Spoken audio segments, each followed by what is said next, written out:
جب ان سے فیصلے آپ زبردستی لیتے ہیں، یہ ایک سینسیٹیو ایشو ہے، آپ اس پہ ڈیبیٹ کرنے دیں. ایوان ریزولوشن پاس کرے کہ کسی صورت میں بھی کسی بھی دور میں عدلیہ میں جو انٹرفیرنس ہے یہ نامنظور ہے. سپریم کورٹ کے آنریبل چیف جسٹس نے اس معاملے پہ از خود نوٹس لیتے ہوئے ایک بینچ مقرر کر دیا اور اس کو سماعت کے لیے مقرر کر دیا ہے. اس معاملے کو سیاست کی نظر نہیں ہونا چاہیے. Any matter which is sub judice will not be brought under debate اور کنسیڈریشن. ایشو ہے نا جی سب جوڈیس ہونے کا، اس کو بڑے سینسٹیوٹی سے دیکھنا پڑے گا، اور اگر ہوا تو ضرور دیں گے، مگر اگر سب جوڈیس ہے تو آئی تھنک ہم انتظار کریں گے اس کا. بلا شبہ ادارہ جاتی مداخلت نظام عدل کا سنگین ترین معاملہ ہے. اس میں کوئی رائے نہیں کہ چیف جسٹس آف پاکستان اس اہم معاملے کا بہترین ادراک رکھتے ہیں، مگر از خود نوٹس کے لیے اعلیٰ عدالت کو 2 فل کورٹ اجلاسوں، وزیر اعظم سے ملاقات، یک رکنی کمیشن، جسٹس جیلانی اور وکلا کے خطوط سے کیوں گزرنا پڑا؟ کیا از خود نوٹس کا فیصلہ دباؤ میں لیا گیا ہے؟ کیا جسٹس جیلانی نے خط لکھ کر اعلیٰ عدالت کو اس کے وسیع تر دائرہ کار اور اس کے وسیع تر اختیار سے آگاہ کیا ہے؟ اسی حوالے سے بات کریں گے. ہمارے ساتھ میاں ناز عدالتی امور پر نظر رکھنے والے سینئر ترین لائرز موجود ہیں. خوش آمدید کہتے ہیں اعتزاز احسن صاحب کو اور حامد خان صاحب کو. آپ دونوں کا بہت بہت شکریہ ساتھ دینے کا. فرمائے دیجیے گا حامد خان صاحب، یہ 7 رکنی بینچ بن گیا لیکن اب آپ لوگ فل کورٹ کی ڈیمانڈ کر رہے ہیں، کیوں اس کو ویلکم نہیں کرتے at this point in time? دیکھیے یہ پہلا اسٹیپ ہے اور اچھا اسٹیپ ہے، اور اس میں بھی انہوں نے یہ کہا ہے کہ اویلیبل بینچز، اویلیبل ججز. ان کا مطلب یہ ہے کہ آج چونکہ عید آنے والی ہے تو ججز جو ہے بینچز پہ چلے جاتے ہیں، تو پورے 7 جج ہی اویلیبل تھے اسلام آباد میں. ہم اس بات کی توقع کریں گے کہ عید کے بعد فل کورٹ ہی بیٹھے گی اس معاملے کو سلجھانے کے لیے. تو ان کے اس آرڈر سے بھی اس کی ایک طرح سے نشاندہی ہو رہی ہے کہ سپریم کورٹ فل کورٹ کے طور پر اس معاملے پر توجہ دے گی. اعتزاز احسن صاحب، سو موٹو کو اوائڈ کیوں کیا جا رہا تھا؟ یہ پورا جو ہم نے سائیکل دیکھی ہے جس کے اندر سے بس اور کچھ نہیں مگر سوال اٹھ گئے ہیں موٹیوز اور انٹینشنز کے اوپر ہر کسی کے.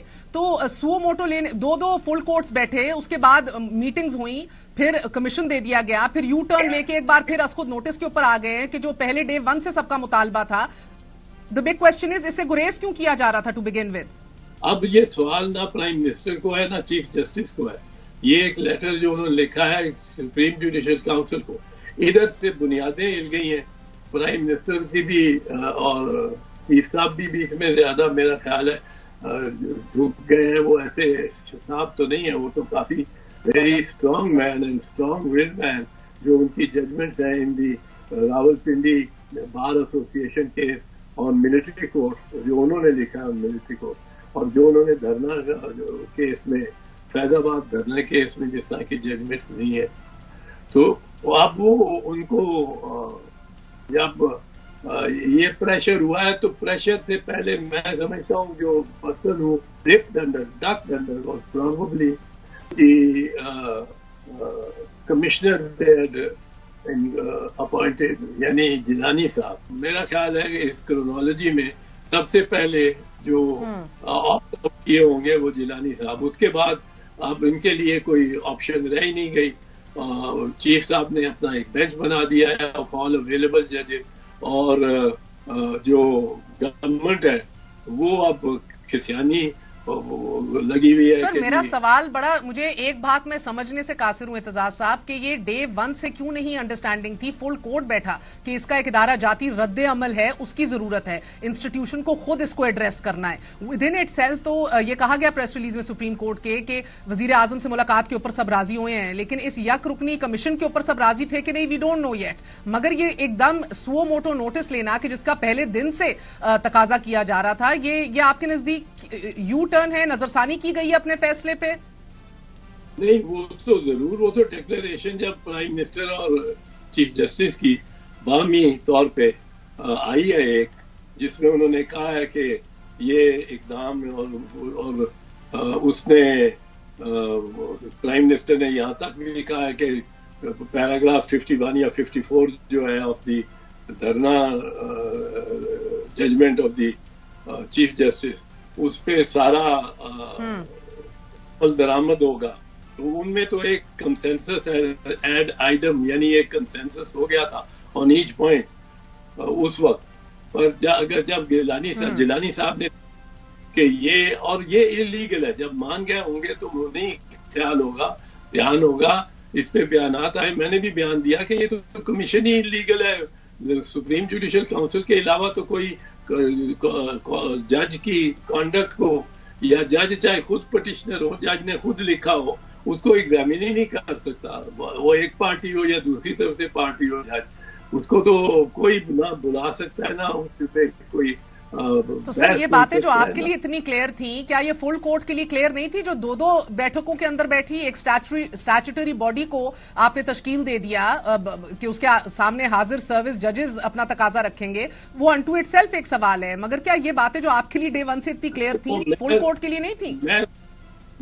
میرے خیال میں وہ ہم فل کورٹ جو کہہ رہے ہیں وہ فل کورٹ کی ایڈمنسٹریٹو سائٹ پہ ایڈمنسٹریٹو کمیٹی بیٹھے ہیں، جوڈیشل سائٹ پہ تو نہیں بیٹھے. جوڈیشل سائٹ پہ بیٹھے ہوتے تو کسی بھی وکیل نے ان کو یاد کرا دینا تھا کہ آپ کی 400 تو ججمنٹس آپ کی ہیں سپریم کورٹ کی ہیں کہ جس میں independence of the judiciary of power کوئی کمیشن جو آپ کو کہیں نہ کہیں محسوس ہوتا ہے کہ یہ اعتزاز صاحب کہیں نہ کہیں آپ کو اس پورے 5-6 دن میں محسوس ہوا کہ یہ اوائڈ کرنے کی کوشش تھی؟ نہیں ہو سکتا ہے کیونکہ ایگزیکٹو کمیٹی ایگزیکٹو میٹرز میں بلکہ جوڈیشل میٹرز میں بھی جب کمیٹی آپ بنا دیتے ہیں اس کا ٹرمز آف ریفرنس بناتی ہے گورنمنٹ بالکل ہی فضول پھسے اور وہ ان کا تعلق بھی نہیں ہوتا اس لیٹر کے ساتھ کسی معاملے کا جس طرح جیلانی صاحب نے خود لکھا ہے. تو وہ تو مٹی پاؤ ڈانگ ٹپاؤ والے کام ہی لگتا تھا، ان کی کوشش تھی. لیکن ایک تو جیلانی صاحب کا اس سے گریز کر جانا، پھر بڑا ریئیکشن بھی بڑا پبلک میں آیا کہ یہ آپ کس طرح ہیں. پہلی دفعہ یہ آ رہا ہے اخباروں میں بھی اور یہ اطلاع ہو رہی ہے کہ ایک جج ہائی کورٹ کے بیڈ روم میں بھی ویڈیو کیمرے لگے ہوئے تھے اور ایک ہائی کورٹ کے جج کو ان کے دباؤ کی وجہ سے اسپتال میں داخل ہونا پڑا. یہ سب corroborative دیز آپ دیکھیں گے کہ داخل ہوئے کہ نہیں. اگر وہ واقعی داخل ہوئے اور بلڈ پریشر کے لیے انہی دنوں میں داخل ہوئے اسی دن داخل ہوئے، یہ corroborate کرے گی ان کے موقف کو. اسٹیٹمنٹ یہ دیں یا نہ دیں. اچھا اور سر بیکاز آپ یہ اتنے اہم نکات ہیں، اتنا خطرناک یہ خط ہے، مگر جس طرح آپ نے یہ کہا بیڈ روم میں کیمراز یا بہنوئی کو اٹھا لینا، ٹارچر، کیا یہ ایویڈنس بھی ریکارڈ کرے گا؟ سپریم کورٹ اب کس نوعیت سے آپریٹ کرے گی 184 کے تحت اس کے اندر؟ کیا آپ دیکھیں گے کہ ججز اپنے ایفیڈیوٹس دیں گے اور جن کے اوپر الزام ہے وہ کاؤنٹر ایفیڈیوٹس دیں گے؟ کہیں نہ کہیں کوئی ایویڈنس بھی ریکارڈ ہوگا، انکوائری کرائی جا سکتی ہے، یا کیا لگ رہا ہے آپ کو؟ How will they proceed? اس میں ایک تو یہ چونکہ انہوں نے سو موٹو کر دیا اس کو اور کسی کی طرف سے پٹیشن نہیں آئی. میری طرف سے ایک پٹیشن کل انشاءاللہ فائل ہو جائے گی خواجہ احمد حسین صاحب، اور وہ میں نے تیار کر کے ہی آیا تھا ادھر ناروے. پھر میں نے وہ آج تیار ہے، کل وہ فائل ہوگی، اس کو ساتھ لگائیں. تو پھر تو اگر ایک طرح انٹرا پارٹی ہو جاتا ہے تو پھر تو process closure to an inquiry اور اے ٹرائل. ادروائز اگر وہ سو موٹو ہوتا ہے تو وہ کہتے ہیں کہ جی the court will regulate the procedure. وہ ہم نہیں کہہ سکتے کیا پروسیجر کریں، but it has to be under article 10A a fair and just process. It can't be مٹی پاؤ ڈانگ ٹپاؤ. اور لارجر بینچ بیٹھا ہوا اور فل کورٹ بیٹھا ہوا اگر تو پھر تو بہت ہی ایک بہتر سچویشن ہو جائے گی. کیونکہ آپ دیکھیں جسٹس منیب اختر اور جسٹس عائشہ ملک اس کے اندر موجود نہیں ہیں. ابھی بھی تقاضا یہی ہو رہا ہے کہ فل کورٹ ہو جاتا بہتر ہوتا ہے. اس کی بھی پیچھے کوئی وجہ ہے کہ اگر اپیل میں جانا ہو تو پھر؟ دیکھیے قاضی صاحب خود کہتے رہے ہیں کہ فل کورٹ کیوں نہیں بنا. کئی دفعہ ریکیوز کیا انہوں نے کہ فل کورٹ بناؤ. جب عمر بندیال صاحب نے 9 ممبر کا بینچ بھی بنایا تو آپ اٹھ کے اور وہاں سے کھڑے ہو کے آپ نے کافی ایک بیان دیا، جس کے بعد میں نے ان سے عرض کی کہ آپ اس کے باوجود تشریف رکھے بیٹھے بینچ میں، ہم آپ پہ کوئی ادب نہیں کہہ رہا. اور وہ کہنے لگے کہ نہیں جب تک وہ کمیٹی نہیں بنائے گی اور فل کورٹ نہیں ہونا چاہیے اور جونیئر ججز کو لگا دیا ہے. یہی ان کے اعتراضات تھے. اب وہ فل کورٹ تو اپوز ان کو نہیں کرنا چاہیے. البتہ یہ ہو سکتا ہے کہ کوئی ایسا اعتراض آئے کہ جی چونکہ چیف جسٹس اور شاہ صاحب نیگوشیٹ کرتے رہے with the executive on this issue تو ان کو نہیں بیٹھنا چاہیے. میرے خیال میں تو دونوں بڑے strongly against interference of intelligence agencies ہوں گے اور قاضی صاحب کا تو ریکارڈ ہی یہ ہے. پر بہرحال دس ول بی اے لیجیٹمیٹ ایک شکایت یا سر بڑا انٹرسٹنگ یہ بینچ ہے. اس کے اندر آپ دیکھ رہے ہیں اطہر من اللہ صاحب بھی ہیں, منصور علی شاہ صاحب بھی ہیں, who have بہت زیادہ متحرک رہے ہیں ہیومن رائٹس اور جمہوریت کے تحفظ کے حوالے سے. بڑے جونیئر موسٹ جج بھی ہیں اس کے اندر. 2 ججز میں نے نام لیا وہ انکلوڈ نہیں ہوئے. سو ایک چیز یہ شاید پاکستان کی تاریخ کے 2 یا 3 یا 4 سب سے بڑے کیسز میں ہوگا, 5واں نہیں ہوگا. بے شک اتنا بڑا اور اتنا پوٹینشیل ہے اس میں. اور اس کو اس سے پتہ لگے گا آپ کو جب نکلیں گے نا ججز. ایک چیز میں بتا دوں آپ کو, یہ وہ کیس ہے جو ڈٹرمن کرے گا کہ کون کارنیلیس کے قبیلے کا ہے اور کون جسٹس منیر کے قبیلے سے.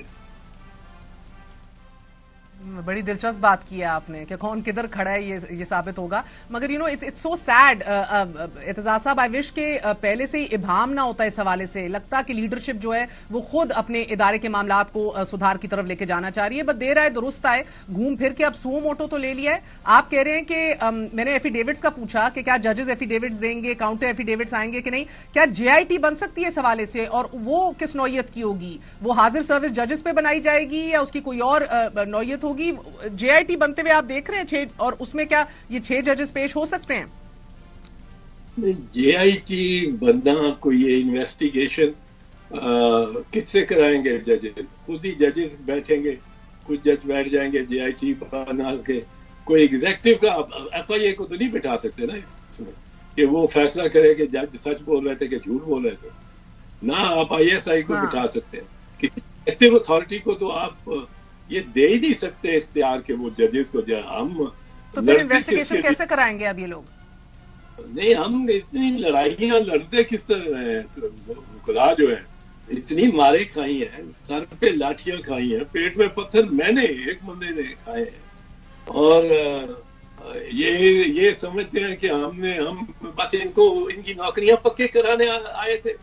یہی تو ایشو تھا کہ ریاست کیا ان کے ساتھ کس طرح سلوک کر سکتی ہے. کیا کوئی آرمی چیف جسٹس کو ایک چٹکی بجا کے گھر بھیج سکتا ہے؟ ہم نے ثابت کیا نہیں کر سکتا. سر یہ باتیں آپ کی theoretically I understand, I want to know practically inquiry اور انویسٹیگیشن ہوگی کیسے؟ اب کوئی طریقہ تو ایوالو کرنا پڑے گا سپریم کورٹ کو, اور اس کے کیا جا سکتا ہے. آپ برڈن آف پروف اس میں یہ میں عرض کر دوں ججز پہ نہیں ہوگا. برڈن آف پروف ان کا بڑا بہت زیادہ ان کا سیٹسفائی ہو جاتا ہے بائی 2 پرنسپل. ایک ہوتا ہے رنگ of truth. Does the statement of the witness رنگ ٹرو؟ کیا اس کی کوئی گھنٹی بجتی ہے کہ یہ سچ ہی بول رہا ہے؟ اور دوسرا کورابوریشن کا, کہ کیا کوئی تقویت ملتی ہے کسی اور واقعے سے یا کسی اور عمل سے اس کے بیان کو. اب اس میں دیکھیں کتنا کورابوریٹڈ ہے. ایک وہ کہتے ہیں کہ ایک جج کو, سبارڈینیٹ جج کو, سیشن جج کو اتنا دباؤ ڈالا, وہ نہیں مانا تو اس کو پنجاب واپس بھیج دیا, وہ بھالپور سرو کر رہا ہے. اگر ایسے ہوا ہے وہ جج واقعی وہاں ہوا ہے. ایک اور دیکھیں, یہ سب سپورٹیو ہے, رنگ آف ٹروتھ بھی اور کورابوریشن بھی. کہ کیا وہ آڈیو ٹیپنگ ڈیوائسز ملی ہیں کہ نہیں ملی؟ جی ملی ہیں, اور جج کے بیڈ روم میں سے ملی ہیں, اور ان پہ تازہ یو ایس بی جو چلی ہوئی ہے وہ بھی ہے. کیا جو اس کے کزن کو اٹھا کے, بردر ان لا کو اٹھا کے مارا پیٹا گیا کہ نہیں مارا پیٹا گیا؟ کیا وہ ان کے ملازموں کو اٹھایا گیا ہے کہ نہیں اٹھایا گیا؟ کیا انہوں نے بیان پہلے 1 سال پہلے یہ سب کچھ چیف اسلام آباد ہائی کورٹ چیف جسٹس کے سامنے دیا، بات کی ہے انہوں نے، اور کیا ان سے یہ ایک دفعہ نہیں زیادہ مرتبہ گفتگو میں نہیں کیا گیا. اور بھی ججز ہوں گے جو کہیں گے کہ میں بھی بیٹھا ہوا تھا اور یہ تھے. تو ایک ہی رہ گیا ویسے تو حسن اور نزیب جن کے دستخط نہیں ہے، بٹ وہ بھی ان کو. So very interesting. آپ کہہ رہے ہیں کہ بارے ثبوت ان 6 ججز کے اوپر نہیں ہوگا. a lot of corroborative evidence will also be taken into place. تو یہ کتنی جلدی آپ اسے دیکھ رہے ہیں کہ معاملات جو ہیں وہ حل کی طرف آ جائیں گے؟ سو موٹو کے تحت اس کا کوئی حتمی فیصلہ آئے گا. اور آف کورس سر اس کے بعد as we all better understand order تو بائنڈنگ ہوگا پورے ہر ایک کے اوپر ملک میں. یہ کب کتنا ٹائم لے گا یہ ڈیپینڈ کرتا ہے. اور ایک چیز میں سمجھتا ہوں کہ ہو جائے گی. اتنا زیادہ اس قدر زیادہ انٹرفیئرنس رہی ہے یہ پچھلے 1.5 سال 2 سال میں. اتنی انٹرفیئرنس ریاست جس کو ہم ریاست کی اصل میں مشینری جو ہے، ریاست نہیں بلکہ ریاست کی machinery, not the state but the state apparatus کی اتنی زیادہ رہی ہے. اس قدر وہ حد سے بڑے ہیں. انہوں نے بندے اٹھائے ہیں، ان کو پتہ نہیں کس کنڈیشن میں رکھا، مارا پیٹا کیا ہے. وہ جیسا اعتزاز حسن صاحب، اس کی تو ایک طویل ترین تاریخ رہی ہے نا. ابھی بھی آپ نے دیکھا کہ جسٹس شوکت صدیقی کو انصاف تو مل گیا مگر انکوائری نہیں کرائی. They stopped right short of holding an inquiry. اس دور میں یہ تو بہت ہی زیادہ ہوا ہے. دیر ہیز نیور بین یہ اس طرح کے فارم 45 کے بھی نکلے، اور نواز شریف کے، مریم کے، شہباز شریف کے اس طرح کے وہ جو سپورٹ پروپوزر اور سیکنڈر کبھی اٹھائے گئے. اس طرح کے کبھی ہوا ہے کہ آپ نے مطلب جو ریگنگ کا وہ ریٹرننگ آفیسر ایک دن تفصیل کر رہے ہیں اور ہر قسم کی. سو سر کوئکلی، وقت کی قلت ہے. اعتزاز احسن صاحب، اب عید کے پہلے ہی یہ آپ کو لگتا ہے اس کی اوپن ہیئرنگ ہوئے گی جس طرح ہم نے ہر کیس بیٹھ کے لائیو ٹرانسمیشن میں سنا ہے، اور یہ کتنی جلدی ریپ اپ ہو جائے گا یو تھنک؟ جی اوپن ہیئرنگ ہونی چاہیے. میں اس میں تو اوپن ہیئرنگ ہونی چاہیے، اس میں بڑا کلیئر بات. ورنہ پھر یہ معاملہ دبا دینے والی بات. کتنا ٹائم لگے گا یہ تو میرا خیال ہے کہ دی ادر ججز جن کے ساتھ ہوا، یہ صرف اسلام آباد کے ججز کے ساتھ تو نہیں ہوگا. یہ ادر ججز start writing to the chief justice کہ ہمارے ساتھ، میرے ساتھ بھی یہ واقعات ہوئے ہیں، میرے ساتھ بھی ہوا ہے. And they should come out of the rabbit whole جو ہم نے اوپر اپنا ڈالا ہوا ہوتا ہے. اور ریبٹ ہول سے نکل کے آ کے وہ پنجاب میں کہتے ہیں رڑے تھے آ کے وہ بھی بات کریں. یہ بہت بڑھ گیا ہے. دس از ان ایکسپٹیبل. بہت بہت شکریہ. ہمارے ساتھ ایسوسیشن کے صدر اعتزاز احسن صاحب موجود تھے. ناظرین، بڑی دلچسپ صورتحال ہے. ایک تو کمیشن متحرک ہونے سے پہلے ہی اپنی موت آپ مر گئی، مگر اس کے عین بیچ میں ایک چیز ضرور کھل کے واضح ہوئی ہے اور وہ لیک آف کمٹمنٹ ہے حکومت وقت کی. جسٹس ریٹائرڈ تصدق جیلانی نے اپنے اس خط کے اندر واضح طور پہ کہا کہ جو ٹی او آرز دیے گئے تھے کابینہ کی طرف سے وہ اسٹرکٹلی ریلیونٹ ہی نہیں تھے ان شکایات سے جو 6 حاضر سروس ججوں نے تحریر کی ہیں. اسٹرکٹلی ریلیونٹ ہی نہیں تھے. ایک ایسی حکومت جس کے وزیر قانون پریس کانفرنس کے اندر ہر قسم کا دلیل دیتے ہیں کہ یہ ٹائمنگ صحیح نہیں ہے، صحیح وقت پہ کرانی چاہیے تھی، مس کانڈکٹ کے مرتکب یہی 6 ججز ہوتے ہیں کہ نہیں، یہ بھی فیصلہ کمیشن خود کرے گا. خواجہ آصف صاحب آج وزیر دفاع فرما رہے ہیں کہ ججوں کے ضمیر کیوں نہیں جاگے. بہت ہی بیڈ ٹیسٹ کے اندر یہ حکومت وقت کام کر رہی ہے ایک ایسے وقت میں کہ جب ایگزیکٹو کے اوپر براہ راست انگلی اٹھائی جا رہی ہے جوڈیشری کی طرف سے مداخلت کے حوالے سے، کہ نہ کہ ماضی میں جب ریسٹوریشن آف دا جوڈیشری کے اوپر نواز شریف صاحب نے خود لانگ مارچ لیڈ کی تھی اور اس کے اوپر وداؤٹ اینی کوسچنز آج جسٹس شوکت صدیقی کا نیریٹو مریم صاحبہ نے، شہباز شریف صاحب نے، نواز شریف صاحب نے اپنے بیانیے کو تقویت دینے کے لیے کھلے عام استعمال کیا تھا. آج پوچھ رہے ہیں کہ یہ خط کیوں لکھا گیا، اس وقت پہ کیوں لکھا گیا، ایسے کیوں لکھا گیا، ضمیر کب جاگا، کیوں جاگا، ایسے کیوں جاگا. انڈیپینڈنس آف دا جوڈیشری کے حوالے سے اس حکومت کی نیک نیتی، اس کے مرتب کیے گئے ٹی او آرز کو رد کرنا جسٹس ریٹائرڈ تصدق جیلانی کے ہاتھوں، یہ اپنے تئیں ایک فیکٹ ہے which will go down in history. We're going to be right back. Stay with us.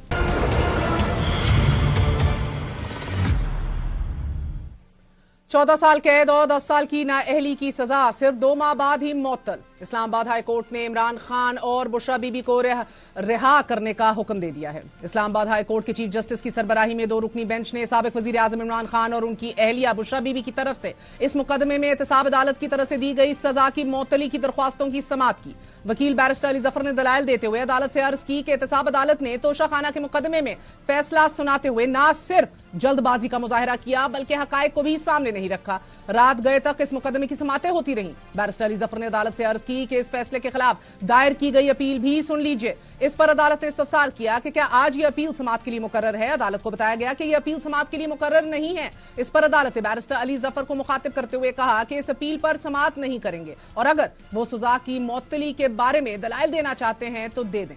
دوران سماعت جسٹس میاں گل حسن اورنگزیب نے ریمارکس دیتے ہوئے کہا کہ کیا اس مقدمے میں نیب اپنا کوئی موقف پیش کرنا چاہتا ہے؟ اس پر نیب پروسیکیوٹر نے عدالت کو بتایا کہ انہیں سزا کی معطلی پر کوئی اعتراض نہیں ہے لیکن اپیلیں ابھی نہیں سنی جا سکتی۔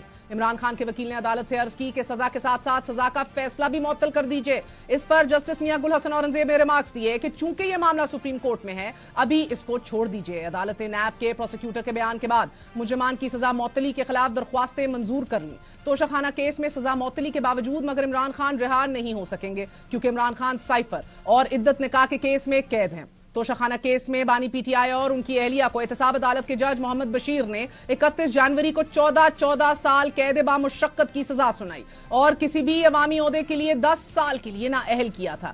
16 فروری کو عمران خان نے سائفر، توشہ خانہ اور نکاح کیس میں سنائی گئی سزاؤں کے خلاف عدالتوں سے رجوع کیا تھا اور 26 جنوری کو ہائی کورٹ نے سزا کے خلاف اپیلوں پر نیب کو نوٹس جاری کیا تھا۔ آج عدالت نے عمران خان اور ان کی اہلیہ کی سزا معطل کی ہے مگر سزا ختم کرنے کا فیصلہ عید کے بعد اپیلوں کی سماعت پر ہوگا۔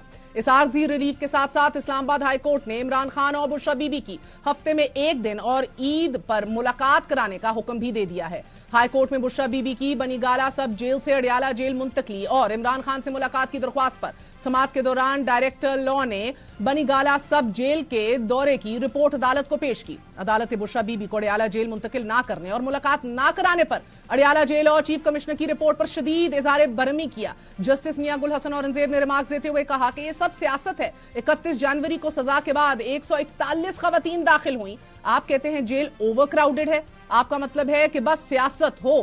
کمیونٹی سمجھتی ہے کہ بنی گالہ قید کر کے خیرات دے رہے ہیں۔ ایک طرف کہا جا رہا ہے کہ جگہ کم ہے، قیدی زیادہ ہیں، دوسری جانب 141 خواتین کو جیل داخل کر دیا گیا، پھر جیل منتقل نہ کرنے کا جواز تو ختم ہو گیا۔ آپ لوگ عدالت کو مطمئن نہ کر سکے۔ عدالت نے برہمی کا اظہار کرتے ہوئے کہا کہ آپ بلائیں نا اپنے چیف کمشنر اور ایڈوکیٹ جنرل کو، آپ لوگ تلے ہوئے ہیں کہ رول آف لاء کا انڈیکس 0 پر آ جائے۔ جسٹس میاں گل حسن اورنگزیب نے ریمارکس دیتے ہوئے کہا کہ ملاقات کا مطلب علیحدگی میں پراپر ملاقات ہوتا ہے مگر آپ نے کیس کی سماعت کے دوران ملاقات کا کہہ کر جان چھڑا لی۔ عدالت نے عمران خان اور بشرا بی بی کی عید پر ملاقات کرانے اور ہفتے میں 1 دن ملاقات کرانے کی ہدایات دیتے ہوئے کہا کہ حکومت کسی کی نجی پراپرٹی کو سب جیل کیسے قرار دے سکتی ہے۔ عدالت نے آئندہ سماعت پر دلائل طلب کرتے ہوئے کیس کی سماعت غیر معینہ مدت کے لیے ملتوی کر دی ہے۔ اسلام آباد ہائی کورٹ نے ہی استحکام پاکستان پارٹی کے رہنما فواد چودھری کو بھی جیلم اراضی اسکینڈل میں ضمانت بعد از گرفتاری منظور کرتے ہوئے رہا کرنے کا حکم دیا ہے۔ چیف جسٹس عامر فاروق اور جسٹس طارق محمود جہانگیری نے فواد چودھری کے وکیل کیسر امام کے دلائل پر فواد چودھری کی ضمانت کی درخواست منظور کر لی۔ اسلام آباد ہائی کورٹ کے ساتھ ساتھ آج پشاور ہائی کورٹ نے بھی تحریک انصاف کے رہنما حماد اظہر کی 51 مقدمات میں اراداری ضمانت منظور کر لی ہے۔ دوران سماعت حماد اظہر کے وکیل نے عدالت کو یہ بتایا کہ حماد اظہر پر 51 مقدمات درج ہیں، دیگر کا ابھی پتہ نہیں مگر لاہور، واکینٹ، راولپنڈی، فیصل آباد اور دیگر کئی شہروں میں FIRs درج ہیں۔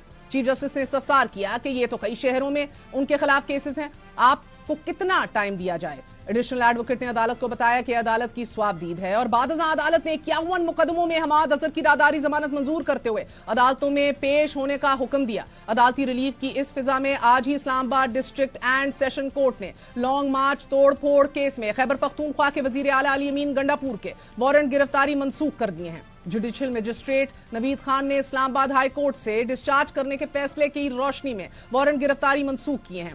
ایک طرف عدالتوں کی جانب سے ریلیف ہے،